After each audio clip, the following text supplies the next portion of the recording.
Vu de loin, on croirait de véritables pièces de monnaie, nouvellement mises en circulation par la Banque des États de l'Afrique centrale, BEAC. Mais que non, il s'agit du FACA, une monnaie jamais existée. Tout est parti de l'exploitation d'une dénonciation d'un citoyen. Un citoyen nous a approché pour nous dire que, pour nous faire savoir qu'il y a certaines pièces qui sont en circulation. Et cela crée un peu la confusion par rapport à la mise en circulation des nouvelles pièces de monnaie. Par curiosité, on lui a fait demander de nous faire monter l'échantillon de ces pièces.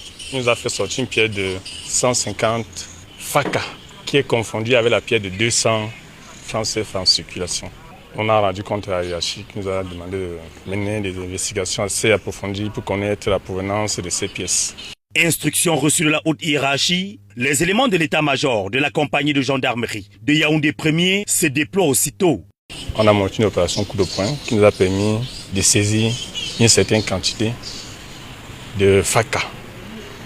Et une opération plus approfondie dans leur bureau situé à la Camer nous a permis d'avoir ce stock qui est derrière.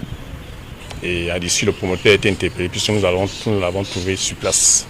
Face à un tel exploit, le colonel Joseph Nguélé, commandant la Légion de gendarmerie du centre, galvanise ses troupes. Je félicite les gendarmes particulièrement pour cette opération où je croyais avoir tout vu, mais je découvre que des Camerounais sont si ingénieux pour aller produire des pièces de monnaie qui ne sont pas le CFA et qui seraient en circulation dans notre cité capitale, le lac Yaoundé-Soa.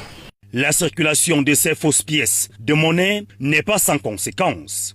La circulation de ces fausses pièces pourrait trouver l'ordre public économique. Est-ce que ce n'est pas parce que la CEMAC ou bien la BEAC a produit des pièces qui ne sont plus compatibles avec le jeu des hasards? Toutes ces questions pourraient avoir des réponses dans la suite de l'enquête parce que jusqu'à présent le suspect nous a montré aucun document qui lui autorise à produire ces pièces. Et surtout, il n'a pas montré comment le modus operandi de production de ces pièces.